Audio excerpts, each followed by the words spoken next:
Okay, interesting video today. We have the Vicon 802 hopper here in the workshop, and there's a huge big split in it. So it went from the top here, this is obviously upside down, so it went from the top here all the way down to the bottom.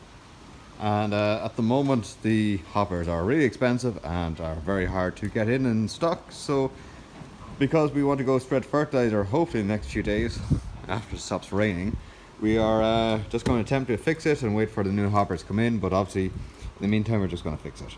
So what I've done is I've closed up the gap because there was a big giant gap here because it had split.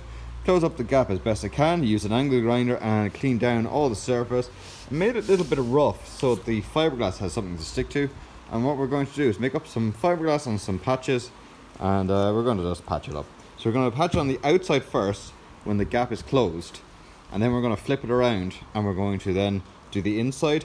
So I currently have it up, it's kind of balanced a bit curiously, but the resin likes to dry flat, so if I leave it down and this is up as a cone or like a pyramid, all the resin is just going to run downhill. So it's as flat as I can currently make it. So yeah, we're going to maybe do little patches, like little circles here first, like just little test panels. That'll just keep it closed, and then I'll do hopefully just one big continuous one, or we might just do it in stages depending how the resin is flowing.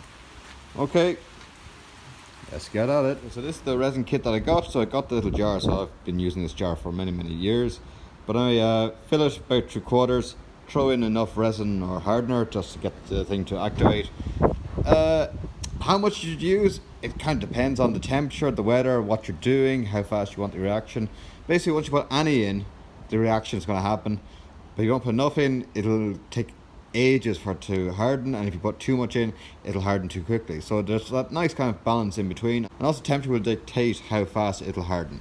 So over here what I've done is we just did some here in the middle, just pulled out a few strips of that fiberglass and just put the resin in. The way I've always done it, and I think the correct way to do it as well, is ironically the same way I do it, is you put down some resin first. It's called impregnation. So you put some resin down first, which actually glues itself to the actual old fiberglass. Then we put down some fiberglass, and then we put down the new fiberglass on top of that. Now we're on the inside of the hopper. You can see the full crack, the whole extent. So what we're going to do is put out our angle grinder and just give everything a shine up so the fiberglass or the resin has something to bond to. And ta-da! We're back in business. So that's it now, all back together again.